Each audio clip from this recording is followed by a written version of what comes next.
So good to have Brother John Bruce and his wife with us. I've known John a long, long time. He used to lead singing for me out in Snyder, Texas years ago, and he's preaching the gospel up near Lawton, Oklahoma, and we're happy to have he and his wife here. The panel, of course, consists of some unknowns. Hardeman Nichols, I know most of you probably don't know him, and Gary Workman. I'm kidding, of course, because I know everybody knows Hardeman and everybody knows Gary, and most everybody knows Noble Patterson. Noble Patterson is a wonderful friend and a great Christian and has served in the capacity of an elder for many years. And I thought it would be good to have these men work together on this panel because all of them are knowledgeable and all of them are faithful and loyal to the Lord. And I think we're going to have a real good discussion. I have been given 2 questions and have been asked to use these. But first of all, I have a sad announcement to make that was handed to me just now. Many of you knew Graham Kane, and Graham, of course, died a year or so ago, and his wife, Charlene Kane, has now died. And she is the mother of Carrie Kane that many of us know. Yes, Carrie and Tommy Kane that are out in Colorado City. Visitation will be tonight at Lucas Funeral Home, and then the funeral and the burial will be tomorrow at 10 o'clock at Lucas. So we do want to remember that family in our prayers. And also, Brother Bill Burke's father died. Bill is one of the teachers here in the school and preaches over at Seagoville. So we need to be remembering him too in our prayers. Here are the questions that we have to get the panel started with. And whichever one of you wants to answer these first, why, just sort of indicate by nodding your head or looking smart or something like that. This was submitted by an elder in the Lord's church. While traveling around the world, I was taken back and saddened when I saw some of our missionaries participating in social drinking. If it is okay in a foreign country, why not here? Is this situational ethics? Once, when I was a member of a different congregation while interviewing a missionary who wanted our support, when asked if he drank socially, he said yes. When asked if a particular denomination over there also drank socially, he said no. He said if we would support him, he would quit the social drinking. What advice would you give elders about their responsibility to those they support overseas, and especially concerning this matter? Which one of you wants to go first with it? In 1 Peter 2:11, the Apostle Peter said, "Dearly beloved, I beseech you as strangers and pilgrims, abstain from fleshly lusts which war against the soul." He didn't say moderation. He said abstain if it wars against the soul. If it wars against your soul, or if it wars against other souls, that's the duty and the privilege of a Christian to abstain. Sometimes people get into all kinds of discussions as to whether wine is in the Bible fermented or unfermented. The fact is, it's a generic word and describes wine in the cluster, as Isaiah uses the term. And while it's still on the grapevine and in the cluster, it's called wine. You have to look at the context and determine the nature of it. And therefore, you get into discussions along that line. And perhaps that causes a lot of people problems because it's used concerning alcoholic content as well. That happens naturally up to a point, about 13 to 15% by volume. It stops fermentation, which is alcohol that is being formed. I may describe a little later that little process because I think it's an unusual one. But the fact is that the term can refer to alcoholic content or to wine when it's simply grape juice. And you have to determine by the context concerning that. Now, Proverbs 20 is very clear in saying that when wine makes a mocker of an individual, wine is a mocker and strong drink is raging, and whosoever is deceived thereby, I wonder who that individual is, the one that says I can take it or leave it alone but never does, or is the one that says it's dangerous, I'll leave it alone. Whosoever is deceived thereby is not wise. These others may want to comment further. You know, the question relates to how do elders deal with, I would say that the question is, what does an elder do when he feels like the missionary on the field is having any kind of behavioral problem? I mean, it could be any number of things.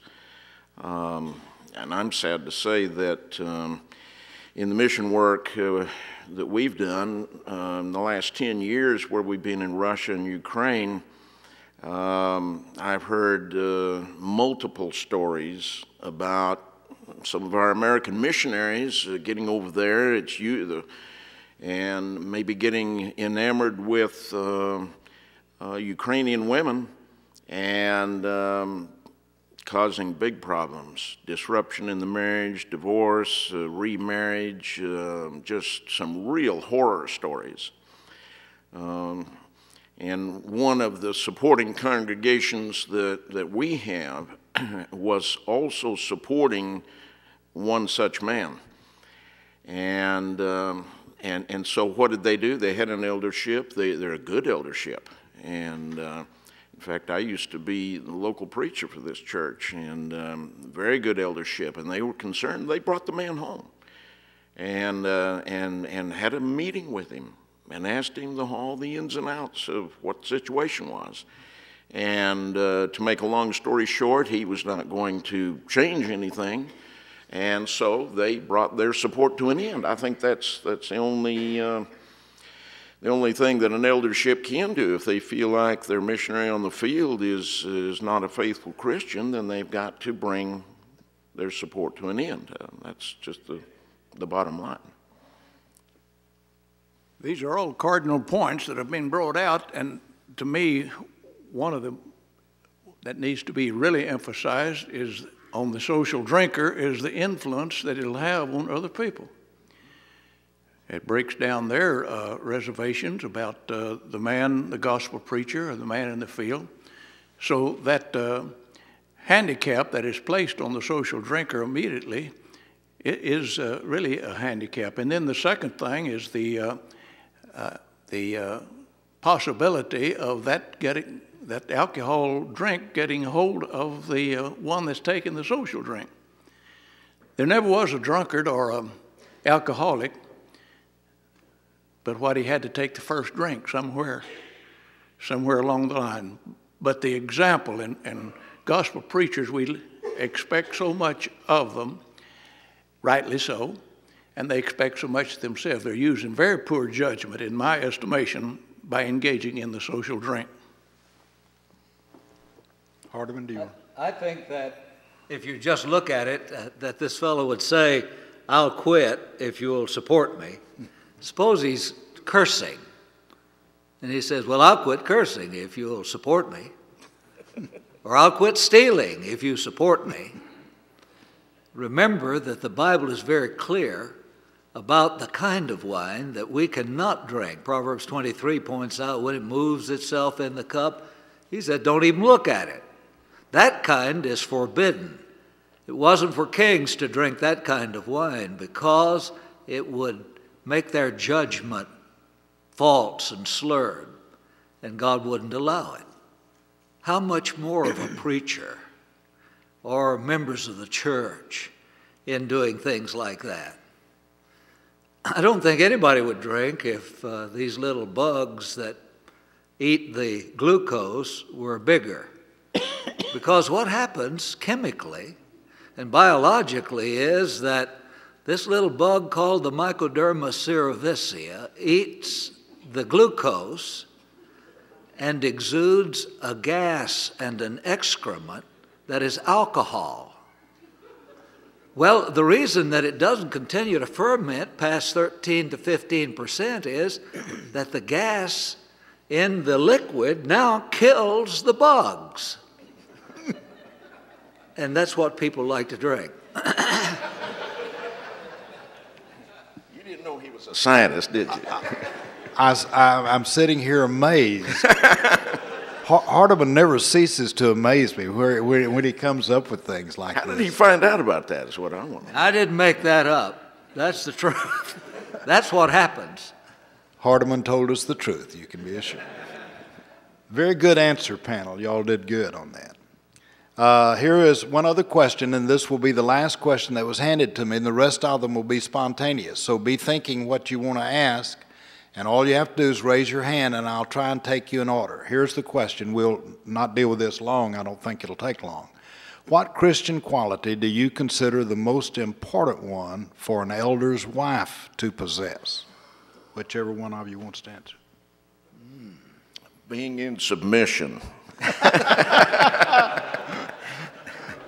Well, I think faithfulness would describe the quality.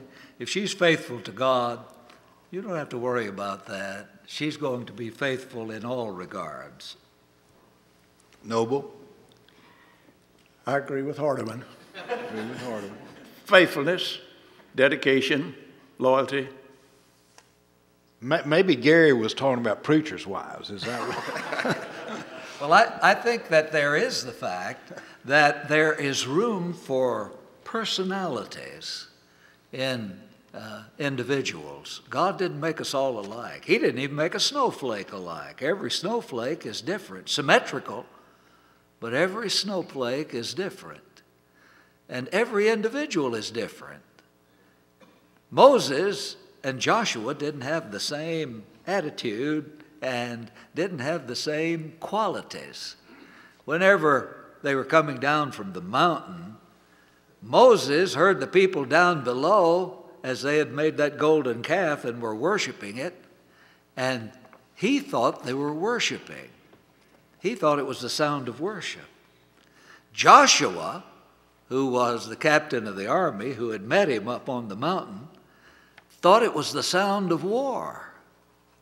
Now, doesn't that tell you something about the personality of those two? That they were altogether different. There's room for difference in Christian personality without changing the Christian requirements. And that's what we ought to see. Some have greater talents in one area than the other. And the apostle even pointed out that with elders that's true. That some may especially be able to labor in word and doctrine where the others do not do that full time. And so you can see the distinction there in personality, but not in character. Their character has to be a Christian, godly character. Very good. Who has a question? Okay, we have a hand down here. Identify yourself first, if you would, please. Yes, my name is Tom Surratt. In 1 Timothy 2, one of the qualifications for elders is out to teach. In Titus, it's to convict the gainsayers, to exhort. In Hebrews 13, verse 7, we read that the elders taught. Would you care to comment on those passages, please? Let me start out by adding one more thing to the last question, since I just put a little soundbite on that one, and call attention to the fact that in 1 Timothy 3, you meant chapter 3 instead of chapter 2.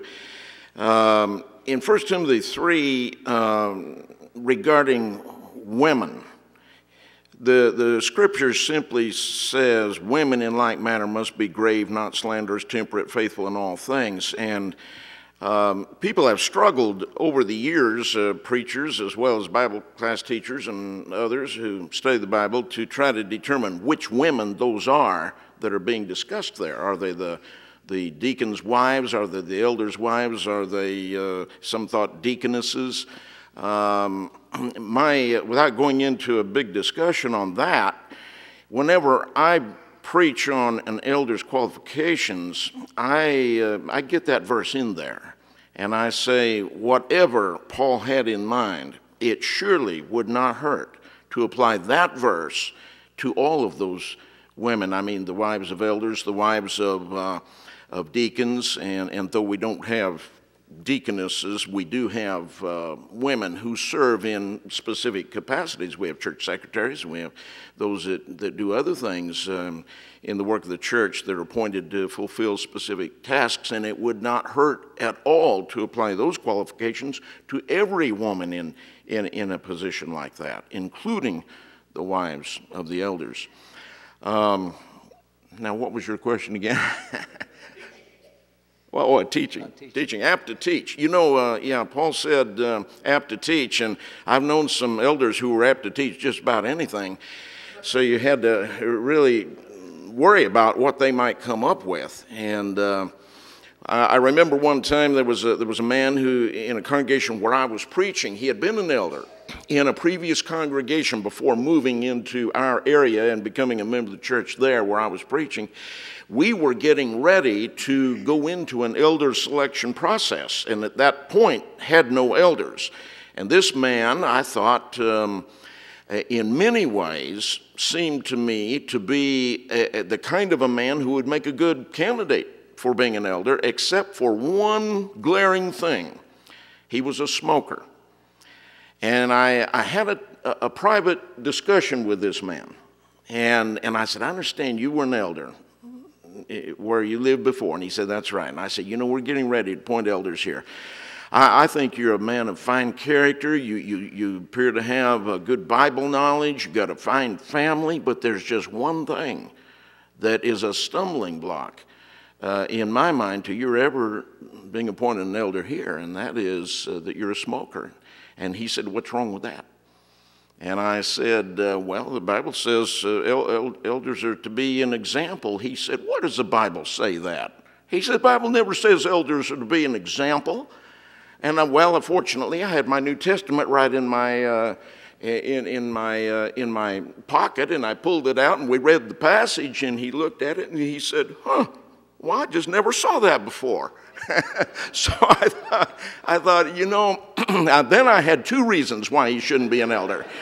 I think an elder, I'll stop here in just one second, but I think an elder has got to be an informed man. I was in another congregation where it was a very new congregation that never had an eldership. We were they'd just been in existence about 2 years. And I was their first full-time preacher, and we got to the point where we wanted to appoint elders and thought we could. And there was one man who was really wanting the position.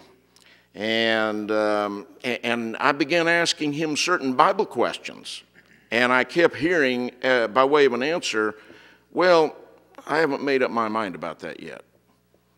And finally, when we got into the selection process, since I was a member of that congregation along with everybody else, I had to put in an objection against that man. And then we had a face-off meeting as to why I had an objection against him. And I said, you just don't know enough Bible. There are too many things you haven't made up your mind about. And you have got to study enough to come to some kind of conclusion, because otherwise, what are you going to teach when you're an elder?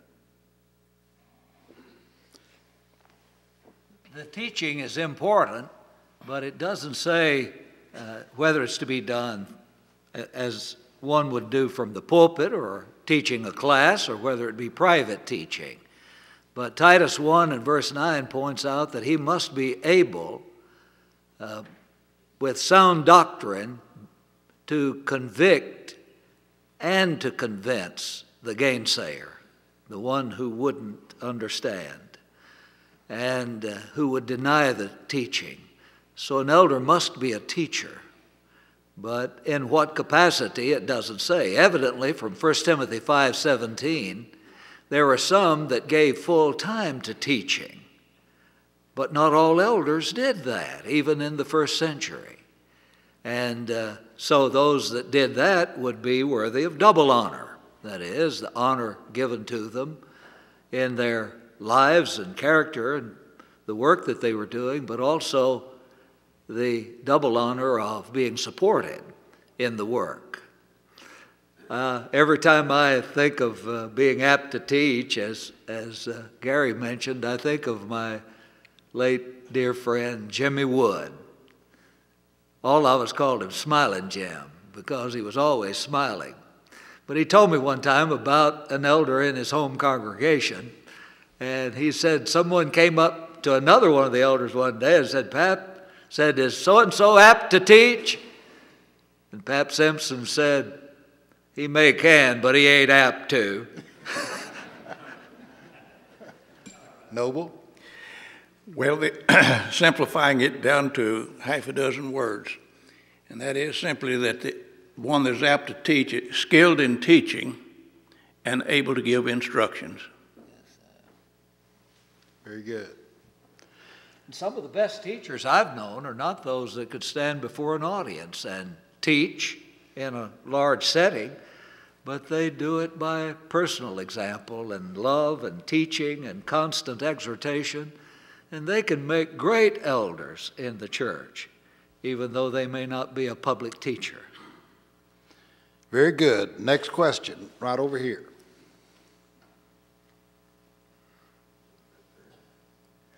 That one right there. I'm James McDonald, and I preach for the Old Town Church of Christ in Crum, Texas.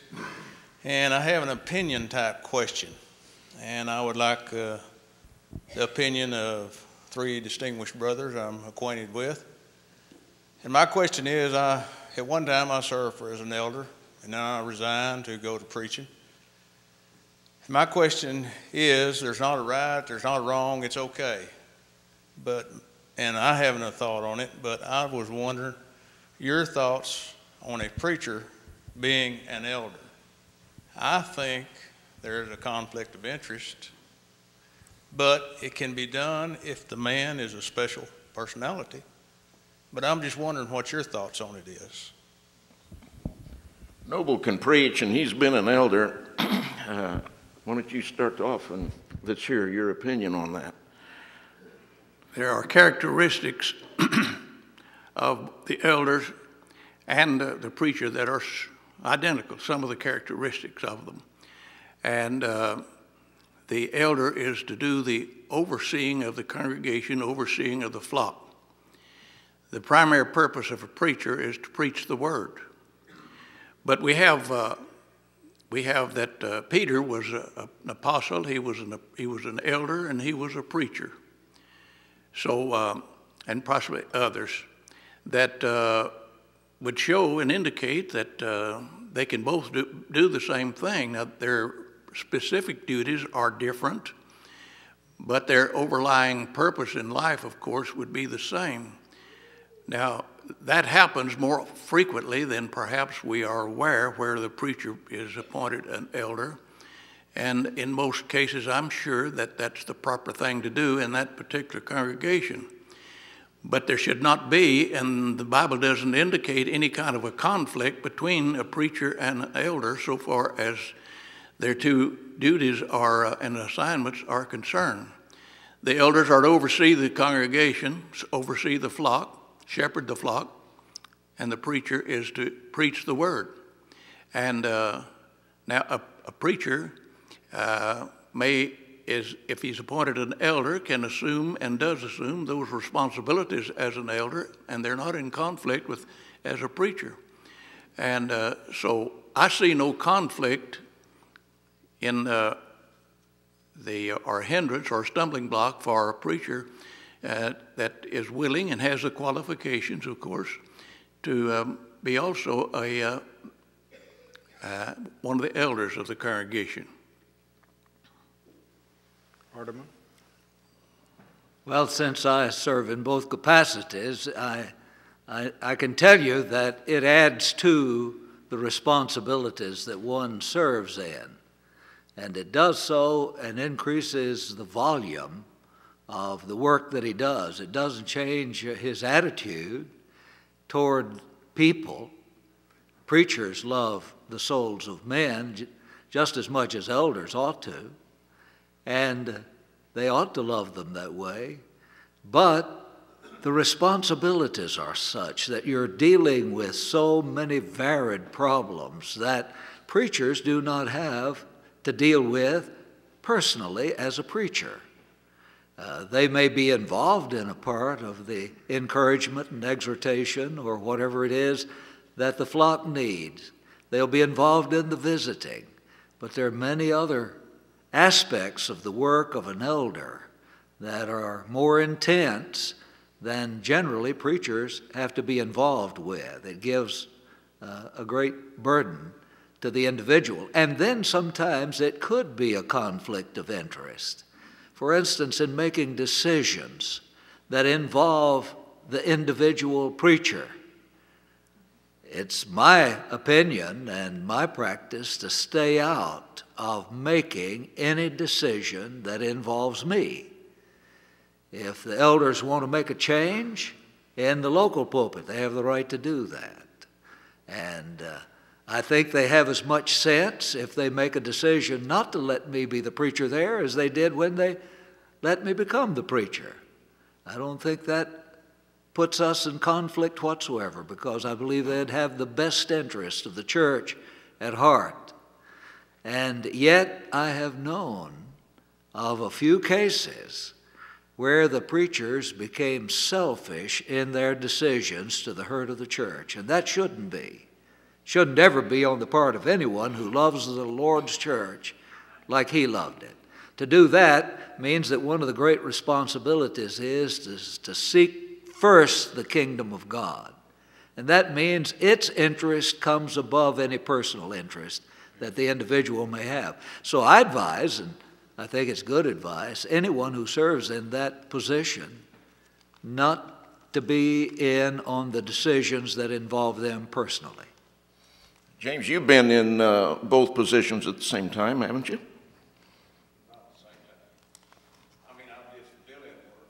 Yeah. Okay. I knew a preacher who got up to upper middle age and got what we call preacher burnout. I think that just means you really get tired. and so he decided that he was going to quit preaching and just get a job. And almost the first thing that happened after that is they wanted him to be an elder in that congregation where he had been preaching. And I ran into him. He got a job at Sears and in the automotive department. I was down there buying a set of tires or something, and I ran into him. And I said, well, tell me, what's the difference now in your life now that you're an elder instead of a preacher? He said, I wouldn't give you a nickel for the difference. He said, I thought I was going to relieve myself of a lot of mental stress and strain when I stepped out of the pulpit, and he said, I'm right back into it, and it's just as much as it was before. So it seems to me that what Hardeman is saying is true, though I have never been in both capacities at the same time. I think what Hardeman just said is true, that you're increasing your workload. When Maxie Boren, as local preacher here, then also became director of the School of Preaching, didn't that increase your workload a little bit? And if you would have become an elder, wouldn't that increase your workload a little bit? I would think so. And the way I look at it, if I don't have to be in that capacity to keep the local church going in a good way, I'd rather not do it. But if it took that, if there were not enough other men and it took the preacher to get into the eldership, to have an eldership, then I would say maybe that's the thing to do. I know we have Brother Wes Price here, who serves both as the local preacher and one of the elders at Jefferson Boulevard. He might give some comments. I might point out that as long as Wes was only the preacher, he never had any severe health problems, but he had to go to the hospital and almost died after he became an elder.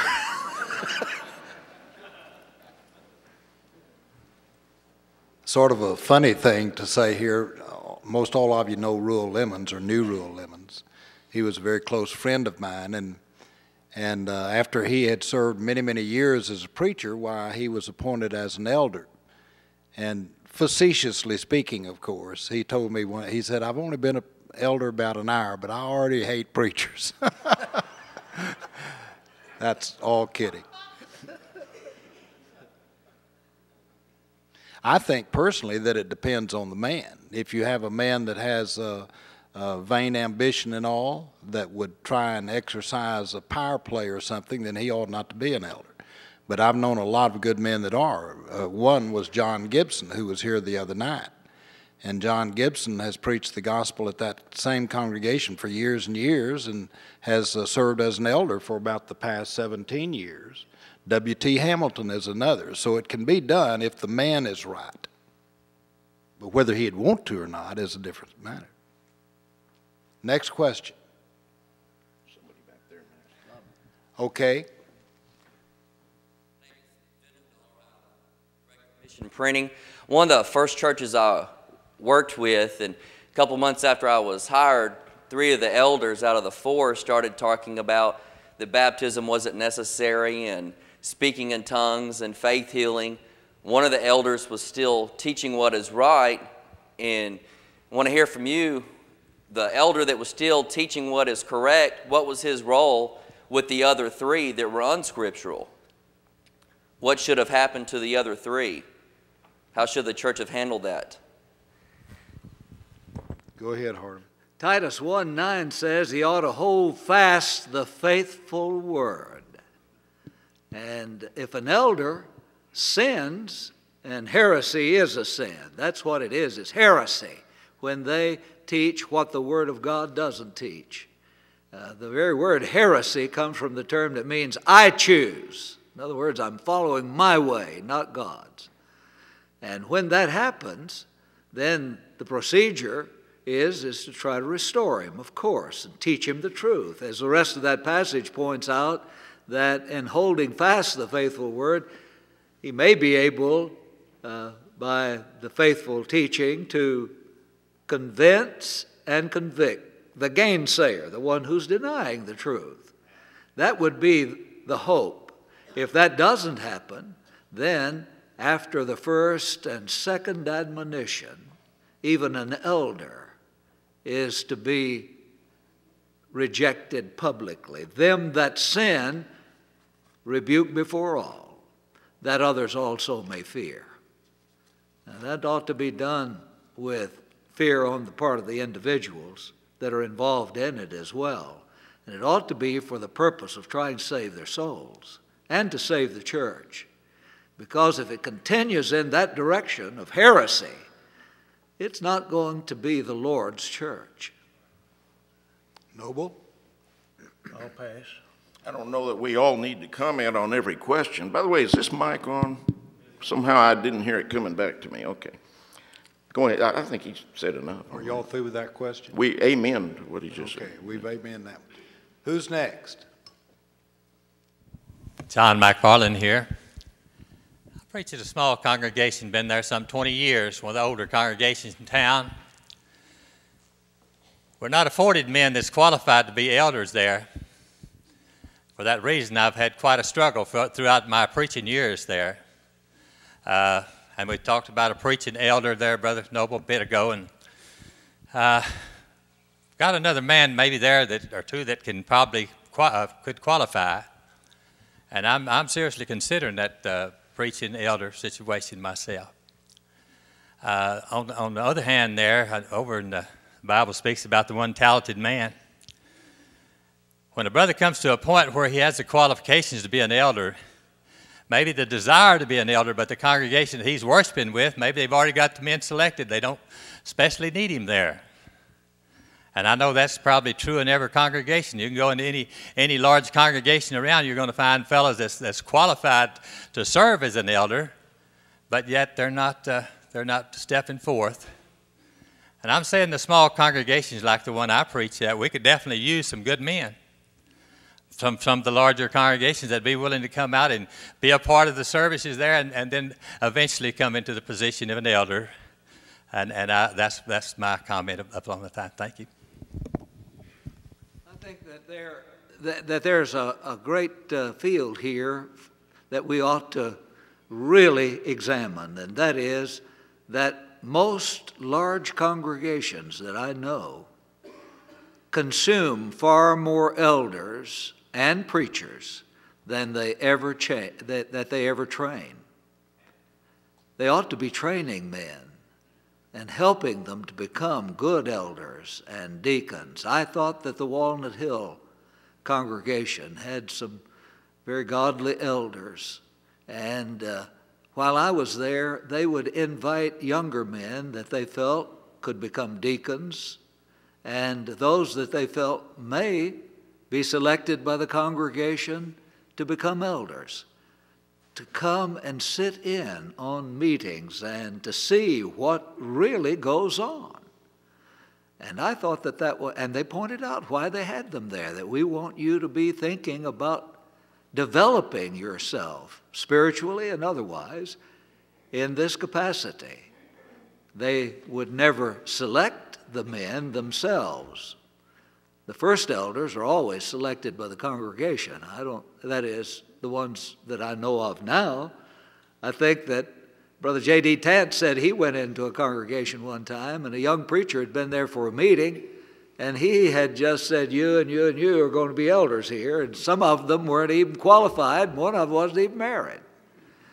And so Brother Tant got there and saw what it was, and he said, "Who appointed you?" And they told the young preacher, he said, "Well, I'm going to disappoint you."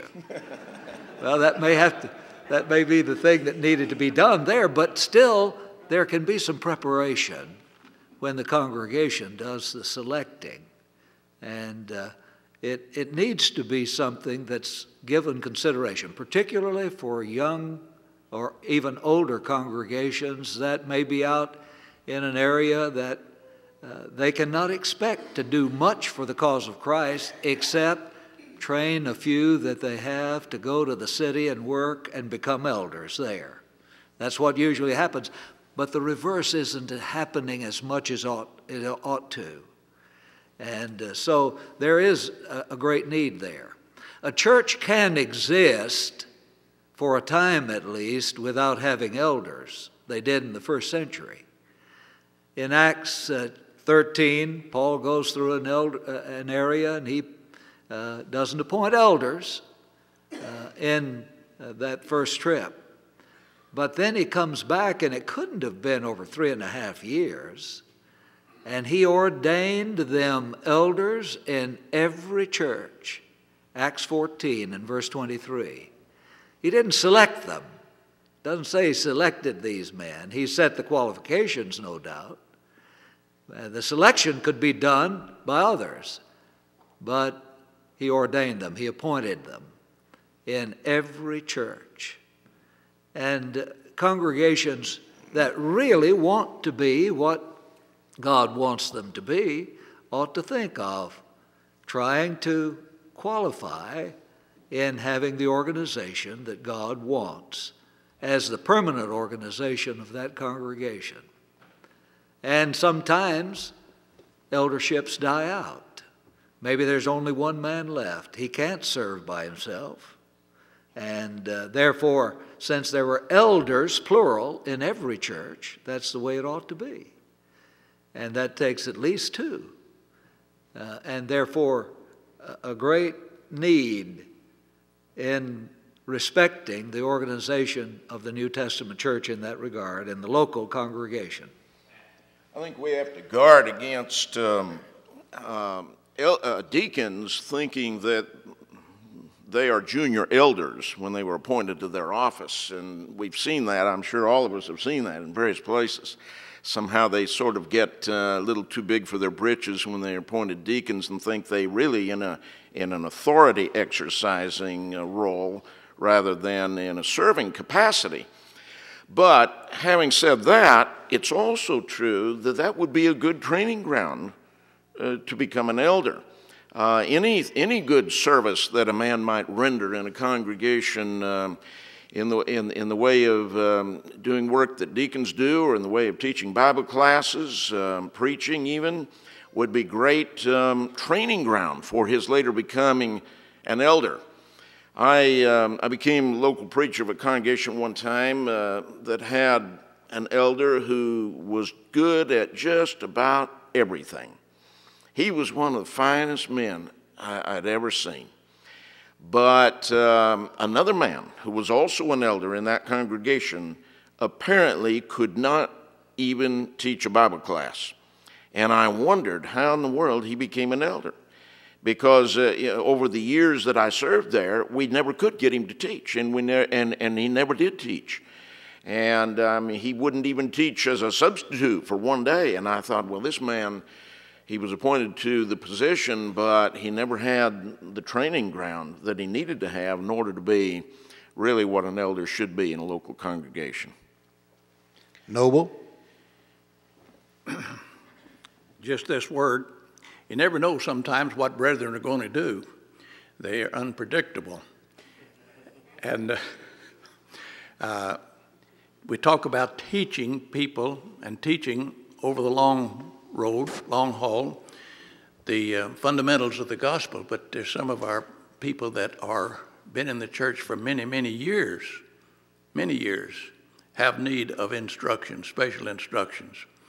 I'll say that to say this, that I was associated with in a remote way, a prominent congregation in the state of Texas, historic church, prestigious church, appointed a man as an elder who was a bachelor. I never did know what their reasoning was. I never did know how they arrived at that conclusion that permitted them to do that. But there's a definite need for instructions within the body of Christ, within the congregation, as to what the qualifications are and what the implications are. And we need to encourage our teachers and our preachers to do more of that teaching. Very good. We have a hand up way back there, Brother Lon Mahundro. Okay. Lon Mahundro from the state of New Jersey. I'd like to have a response from the panel concerning the decision by congregation to appoint elders for a specific period of time and to have a review of the either one or more of the elders staggered or all at once at a certain period of time. Hardeman? Generally, that's been called reaffirmation of the elders, a big word for how to get the elders out that you don't want in there. That's the way it's generally worked, and it's sad. In the first place, there is the fact that some elders may not be qualified. 1 Timothy 5 gives the way to handle that. That is, don't rebuke an elder without the 2 or 3 witnesses. But them that sin, which shows that elders aren't above that, they can sin in the sense of being impenitent. Them that sin, rebuke before all, that others also may fear. But there is a caveat that even the apostle places there, and he said, against an elder receive not an accusation, but before 2 or 3 witnesses. Now, after that, there are the circumstances that God doesn't deal with. But as long as an individual is faithful in doing the service that he has been appointed to do, and he feels that he can do, and the congregation wants to have him in that capacity, and they believe that he has those qualifications, then he can serve. Now, whether you find out that he's not doing his work by your own observation or by the congregation's observation is a different matter. But the idea of having elders to serve for a year or 2 years invites something that I don't think God ever intended to be placed into a congregation, and that's politics. You get them to run for the office then, and that shouldn't be. Noble? Now, that's my opinion. And it gets to be a popularity contest. Yes.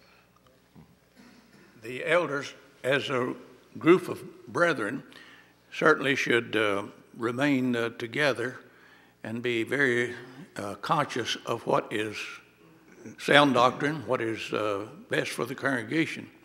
And if there is an elder or more than one elder that cannot go along with the eldership, so to speak, then there's a need for some kind of an adjustment in the eldership. Now, whether it's to recall the elder, if that's a word to be used, or whatever it is, whatever method is chosen, it needs to be accomplished. And sometimes these situations exist where an element in the congregation wants to remove an elder, or a individual who can't keep quiet because they've got some kind of grievance against the elder. And if that's allowed to continue, it will he'll build up a following, and they'll divide the eldership, and that's one of the major problems in that if an elder doesn't want to resign, it's a difficult thing to effect a recall, so to speak. But if he's lost his influence and he's maybe practicing something or stands for something that's anti-biblical, then he ought to step aside and maintain the unity in the eldership. And let me say one other thing along there, because it's very important, and we don't hear lessons on this, and we don't have too much discussion and too much writings in our papers. The essentiality of elders remaining united. If an eldership will remain united and stay united, they can solve most any problem. But you let the eldership get divided, you let someone drive a wedge between the elders, and or a faction in the congregation, pretty soon that is a major, major problem. And that elder that lets himself be influenced by that kind of group or individual, they're being a little naive and not recognizing what's taking place. But if elders, I don't mean that they should differ, but they certainly should have, they will have differences, but they should stay united. That should be uppermost. And I'm a firm believer that if a lot of problems in the church today would not exist if the elders would stay united and not be naive enough to be drawn off and see what's happening to them. I don't know if that contributes to the question or not, but that's my feeling. Well, it's certainly true that when an elder is veering off and creating problems and disunity and discord and teaching things the others don't stand for and all that, that he ought to step aside. But that's where the real problem comes in. What he ought to do and what he will do, he's willing to do, may be two different things. And so then the question becomes, if he will not step aside, though he ought to, what does the congregation do next? And there are all sorts of ideas afloat about exactly how you should deal with that. And the problem is we don't have specifics laid down in Scripture, just as we don't have specifics laid down as to exactly how to go into the elder selection process. So it comes into the realm, therefore, of judgment.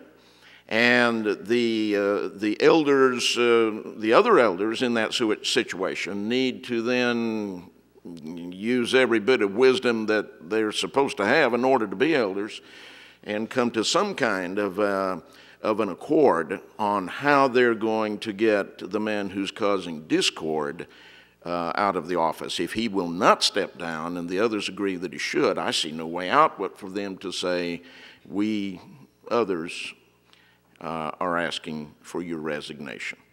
And if he still will not agree to it, then you simply need to announce that he's, in the opinion of and the decision of the other elders, no longer an elder of that congregation. Very good. Brother David Hester. David Hester from Manchester, Tennessee. I just wanted to make a comment on a previous question and then ask a question of my own. I have a special appreciation for elders. My grandfather, John Delaney, has served as an elder in Gorgas, Alabama for almost 60 years. And then my dad, Benny, is not only a preacher, but he's also an elder where he is at Crossroads. He had served as an elder before when I was in high school, so 2 different times he has served. And on that previous question about whether a preacher can serve as an elder, in my dad's case, each time that he was appointed, on both occasions, he made it very clear that if there was any significant opposition to his serving, he would immediately withdraw his name. And then secondly, when he was appointed, he made it very clear, as has been indicated by Brother Hardiman, that anything that had to do with his work as a preacher, he would not even get involved in. He did not have anything to do with any decisions concerning his role as a preacher. I think if all preachers had that attitude who stepped into the eldership, I think the question would be less asked.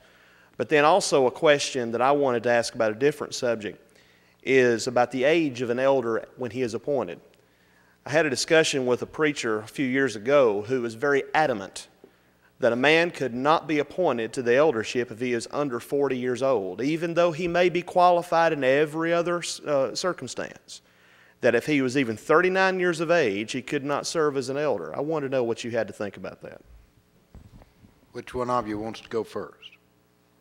Let me start that off. This situation came up where I was preaching, and there was a man who was 38 years old. He was wanting to become an elder. We were in the selection process, just starting to get into it. And I had real concerns about his maturity, and so I went to have a talk with somebody that Noel Patterson knew very, very well, Foy Wallace Jr. And so made a visit to Foy. He was preaching in a gospel meeting not far away from where I was at the time. So I thought, I'm going to go see what Brother Wallace has to say about that. I went down there and asked the question and took another man with me at the same time who had done a good bit of preaching. And I said, Brother Foy, I said, I'm 30, I think I was at the time 35 years old. And I said, I'm 35 years old. Bob here is about 3 years older. I think he's about 38. I said, do you think that we are old enough to serve as elders of the church? And, well, he thought so. That was his opinion, for whatever that's worth. I don't know if Noble would agree with that or not, but that was what Brother Foy had to say about it. I wasn't at all sure that I felt like I was old enough. And therefore, I wasn't sure that the other man who was 38 who wanted to become an elder, I wasn't at all sure he was old enough either. I don't think there's a number that we can put on it, but just in a ballpark way of trying to assess that, the maturity of a man in his 30s, it just appeared to me at the time that I was not an older man, and therefore would not fit the basic definition of the word from which we get elder. I mean, that's the basis of it, an older man. I didn't consider myself an older man, and I didn't think the other man was either.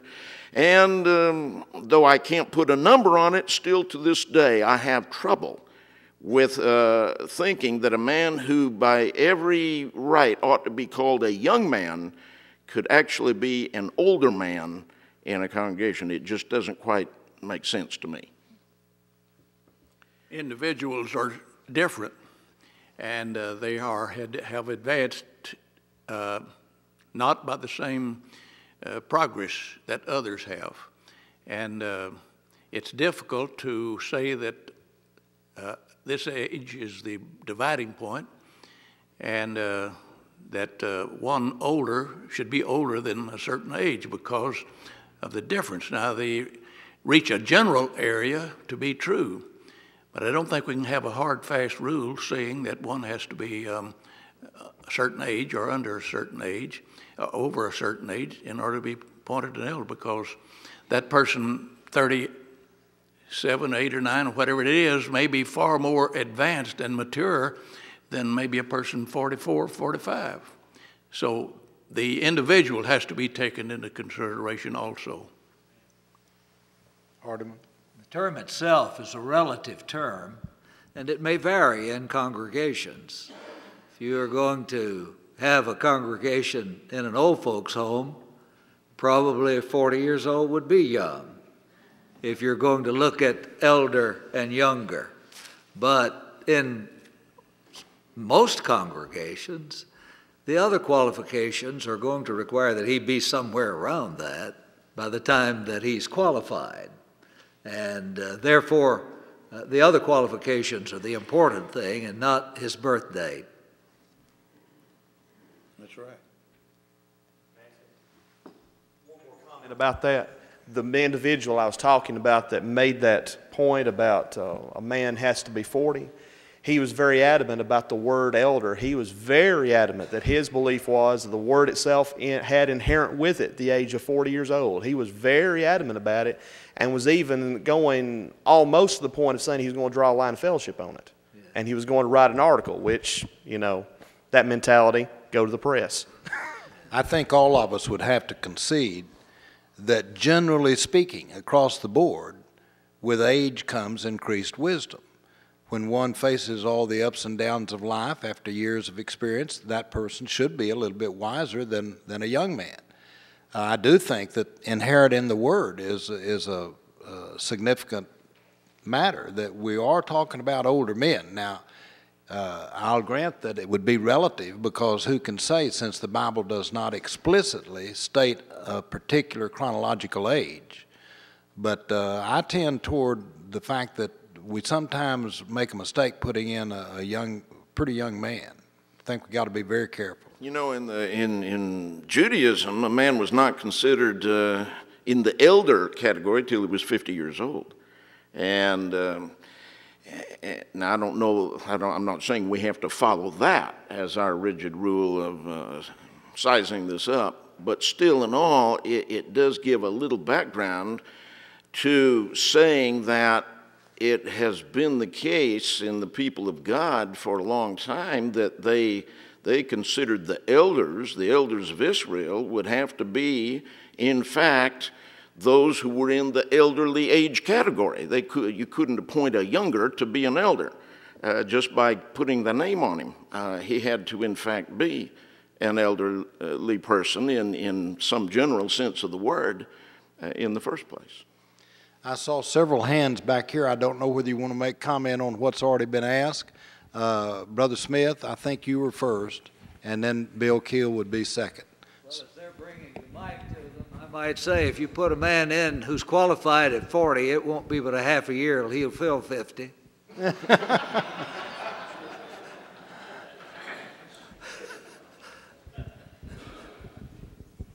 have a couple of comments, and then I have a question. First time I served as elder, I'm from the Old Town Church of Christ in Crum, Texas. First time I served as an elder, I was 42. I was too young for what it's worth. And then I have a little problem with where you've got, say, two elders in a congregation. One's a preacher and an elder, and the preacher is not willing to make decisions concerning anything related to a preacher.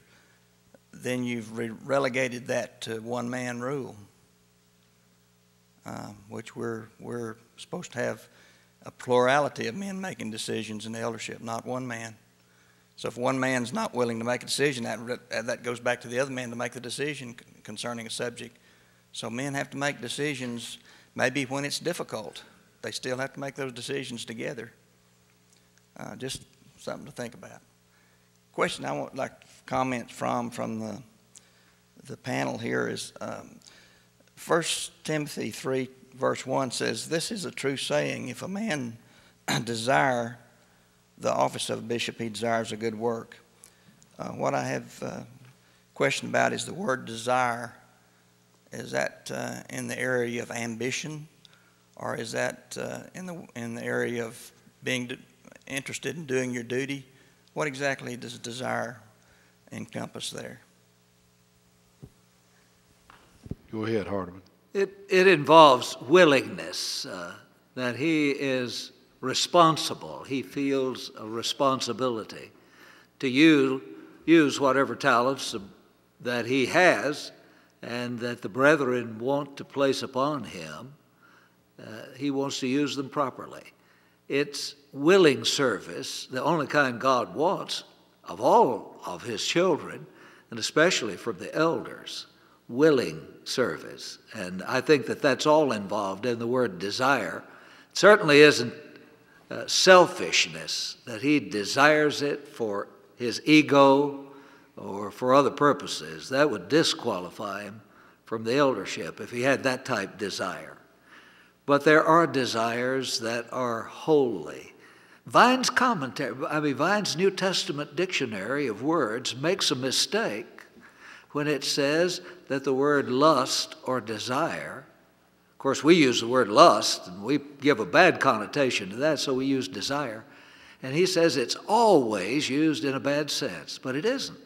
Jesus said with desire, the same word, I have desired to eat this supper with you. So there can be righteous desires as well as lustful desires, but the word desire is the same. Gary or Noble? Notice that Paul said if he seeks the office of a bishop, he desires a good work. That's the key thing. A work's the key thing. Is it wrong for a man to desire to become a preacher? Well, if he thinks he's going to get rich doing that, he's very misguided. If he wants to do that work because he thinks that would be just the most fulfilling work of his life, that's why I became a preacher. I thought, what would make me feel the most fulfilled in life, that I have accomplished the most? And that was the only thing I could put in that position, so that's why I became a preacher. If that's the way the man is seeking the office of the bishop, then he's wanting the work, he's wanting to have that care for the souls of men, then certainly he needs to have that. If he doesn't have that kind of desire, he's not qualified even to be an elder in the first place. Noble, do you have any additional comment? Okay, Brother Bill Keel, if you get the microphone to him. For years, we've been, Bill Keel, Broken Arrow, we've been concerned that churches and evangelists are not training men for the eldership. And Kay and I have been doing this for about 25 or 30 years. We have a 15-month program that we try to train men and move them toward the eldership. And out of those men, we've had a large number of them to serve as elders. I believe that the 2 Timothy 2:2 passage is not, cannot be limited to my responsibility to train men who will become preachers and perhaps start a preacher training school. And I think we have failed miserably, those of us in leadership, in accepting responsibility to train men and their wives for the eldership. And Ephesians 4 verses 11 and 12 indicates that one of the reasons that leaders are put in the church is to equip the saints for ministry. And if eldership is not ministry, I'm not sure where it would be. Very astute observation. I was invited recently over to Highland in Fort Worth. They don't call it that now, do they? Yeah, it's still. Yes, Highland. And it was a very interesting meeting. It was on Saturday morning at 7 o'clock, and they invited even their young men in there, and they were teaching a leadership class on Saturday morning, following serving breakfast to everyone. And they said the purpose of this is to instill in these young men, and those that are older that were there as well, the desire to be elders and deacons, preachers, and serve in whatever capacity they could in helping the church to grow. Now that's that same attitude, and there are various ways to do it, but it needs to be done. It does indeed. Noble, do you have anything to add? Gary? Let me just add, Bill, my comments. I certainly subscribe to what you just said. I believe we need to be training men to be elders as well as men to be preachers. We have a preacher training school here, but we need leadership training in the church. We really do, because we see the importance of preachers being trained. You take your average eldership today, and they're looking for a preacher. Well, the very first thing they want to know is, where did you go to school, and all of these things. And if he hadn't had any schooling at all, why, very likely they're not going to want him to be the preacher. But we're really lax when it comes to training for elders, and it shouldn't be that way. Let me add something to that, Max. See, I I agree with that wholeheartedly, and I think we've seen, all of us have seen, many occasions where a man was put into the position of elder just because he was a good old boy. You know, he was just a nice, friendly fella. Everybody liked him, but he may have not had any real capabilities to do the work of an elder. But he became one anyway because he was just such a good old boy. That reminds me of my first congregation where I became preacher at the age of, I think I was 20. Maybe I was 19. I've forgotten. But as soon as I was there, just a short time, the brethren began telling me about the preacher they had had, 2 preachers back from me. And they said, this fellow was really something. They said he got up in the pulpit on a Sunday morning and he said, now I don't have any use for brother so-and-so right here, but I like him a whole lot better than I like brother so-and-so over there. And he said, you just go on and get out of here and don't come back no more. So I said, where in the world did you find this preacher? He said, well, this fellow telling me this he said, well, he had just been released recently from a mental institution upstate. And he came into town here, and we just felt sorry for him and hired him to be the preacher. Now, I hope that elders haven't gotten in that easily into the position of an elder, but sometimes it makes me wonder. John Hobbs is Boy, we've got a lot of hands up all of a sudden. I think Bill's next. It's a statement more than maybe a question. When I was 38 years of age, I was asked to be an elder. And I thought about it. And I was raised in a Christian home like a lot of you were. I had a godly mother and father. And my dad wanted a preacher. There was 3 of us boys. And I had no desire to be a preacher. So he said, have a desire to be an elder. Well, at 38 years of age, I had 3 children. The oldest was 14, the next one was 12, and the other one was younger. And I looked at them and I said, if I become an elder, I'm going to rob my kids of my time. And I wanted to teach them. Well, and also, too, I looked at Hebrews 13:17. And that scared me, where the elder would be held accountable for the souls of his sheep. So I declined to be an elder at 38. When my kids were away to college, I accepted the responsibility of an elder. And Hebrews 13:17 still scared me. But I went to an older man, and he said, Bill, if you're going to be an elder, you want to smell like sheep. That's what I did. Any of you want to comment on that? He said, if you become an elder, you've got to learn to smell like sheep. Isn't that what you said? I actually heard something. I can't believe. If no comment, we'll go to John Hobbs. I really don't think I need it. Well, you don't. Well, for the tape. Brother's comment and question, let me just say this. I don't know if I agree or disagree, but J.W. Roberts, in his book, Letters to Timothy, in the Sweet series, says that the Greek word presbyteros means a man who is 40 or more. Now, whether he's right or wrong, I don't know. That'd be a good word study. But that's where that has come from. Just a comment. Comments? Any of the panel?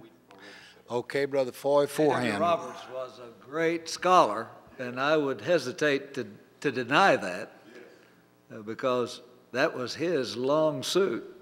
And he spoke Greek fluently as well as knew the grammar of it. Foy Forehand from Hemphill, Texas. I'm thinking about this expression there in 1 Timothy 3, if any man desire the office of a bishop. And I've been studying on this for a while and looking at the form of it in the original language. I have known a number of men who I think otherwise could have profitably served a congregation, but they use this as an excuse, saying, well, I just don't desire the office of a bishop. And I think if we'll study the original form of that expression, if, that it carries with it the force not of you have a choice, but since it is a fact that every Christian who has the possibility of becoming qualified to be an elder is to desire that and strive for it and aim for it. And if that's so, then we need to start when our boys are little and when our girls are little to train them and instill them in this so that they will be qualified. They won't get into some of these marriage problem situations and other things, and they'll know the Word of God from the time they're very, very young, and that they will, in fact, desire what they should desire. Comments? All right, Eddie Parker was next. I'm trying to do this in sequence. One comment, you made mention of training men to be elders and deacons, and I agree with that 100%, but let's don't leave out the women, because without them, then there'd be no qualified elders or deacons. I think we could all say amen to that. Who's next? Okay, Scott Hart. Scott Hart, Fayetteville, Georgia. In 1 Timothy chapter 3 and verse 2, he says that a bishop should be blameless, the husband of one wife. Given our circumstances in society today with the amount of divorce and remarriage that is prevalent, more and more men who are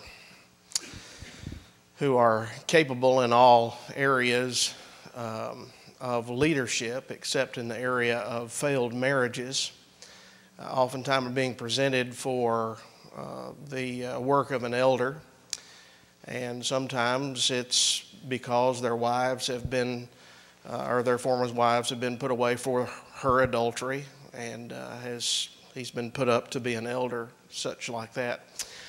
Recently I had a conversation with a preacher friend that said that the original language on that subject, or on the husband of one wife, had to do with the that he could only have had one wife. And I'd like for you to maybe discuss that, or say something about whether the original language actually teaches that he could have only have had one wife, or subsequent wives were okay. Gary? I knew a fellow one time who said the Greek word one means first. And he took that position strongly took the position that the Greek word, it's hen, or in the neuter, heis, mia, hen, masculine, feminine, neuter in the Greek for the word one. And he said that's the meaning. That is the lexical meaning of that word. And so I decided to put him to the test one day, and we went over to the book of Revelation, and we have the passage that these are 5 kings, and 5 are fallen, and 1 is. And I said, does that mean that was the first now that he's talking about? You had 5 before, now you got 1 right now, currently, so that means that's the first one. Is that right? Is that what I'm to understand from that passage? And he suddenly changed his view, that 1 cannot mean first. And therefore, if it lexically cannot mean first, then where are the additional words that anybody wrote that said that he must only have had 1 wife? I don't find that in the text either. If a man's first marriage has been dissolved according to the way God would view it, either by death of that mate or by a scriptural putting away of that mate, then the man has no mate at all. And if he remarries, he's got one wife.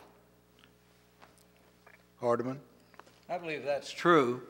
However, there needs to be an understanding of the fact that he is to have a good report of those that are without. If the people without and around generally know that that is true, that he did not break up his home, then I think he could serve. If there are some questions about was he really innocent, then it might be a very dangerous situation because it would be difficult for him to deal with other situations that might arise. And one who has the scriptural grounds would not be placed under that circumstance if he has the report for being faithful. Very good comments. Noble? God did not say one wife at a time. He said one wife. Neither did he say that one that makes an effort to have a good family. He's to oversee his family properly and according to the teachings of the Word of God. And when God forgives, he does not automatically make a man qualified to be an elder. That's true. Forgiveness of sin and qualification to be an elder are not identical. And there are many in the church, good people, who cannot qualify to be an elder. Women cannot. Young people, it's not required of them. And it's no reflection on the individual or their integrity that they cannot become an elder or qualify to be an elder. So I think for it to be above reproach and above suspicion and above criticism, there's so many areas that the man that is divorced can serve and serve effectively without becoming an elder. So I think that needs to be considered. In other words, while it's technically perhaps okay, it may be a matter of expediency involved. And all of us would agree with that, I'm sure, Maxie. You know, if there are questions, like Hardeman said as well, as to who broke up that marriage, you know, that's one thing. But if it is a known thing to all that she was the one who went out and committed adultery and broke up that home, then I don't see how that this man's reputation should suffer for that. I agree. We've got time for about one more question. I believe Brother Ray Cozart was the first hand up, Joe. I'm sorry about that. Back there. Because our time's nearly up. My name's Ray Cozart, and I'm from Fayetteville, Georgia.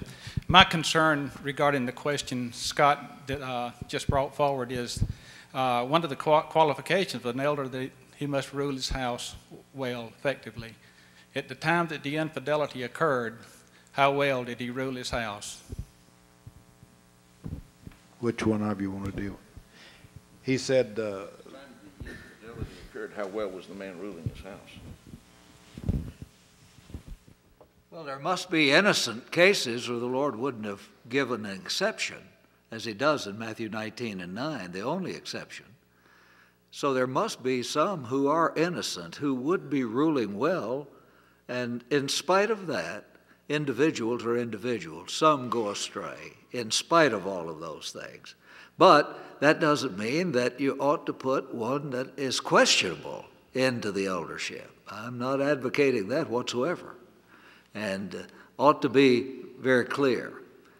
I would also suggest that it's always wise in selecting elders to have not only the congregation, to have the qualifications kept before them.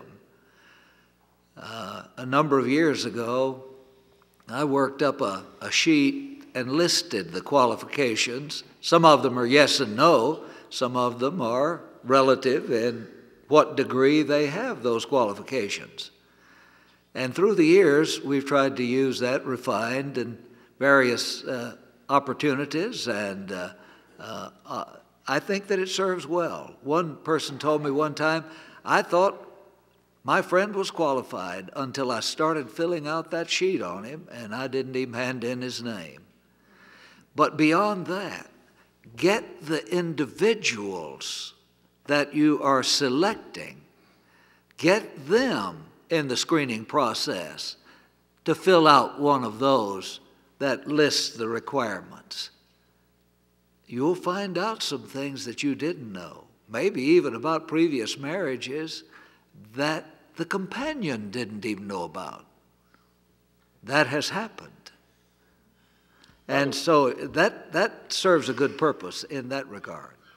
By the way, there's one other thing that ought to be added on this question, and that is, on this point, and that is that when the Greek says husband of one wife, the grammatical form of that, if those who have studied the Greek will know what I'm talking about, because of the anarthrous construction there, indicates not just a stated circumstance, but also the heart of a man, the kind of quality that this man is. In other words, what it comes down to is he must be a one-woman kind of man.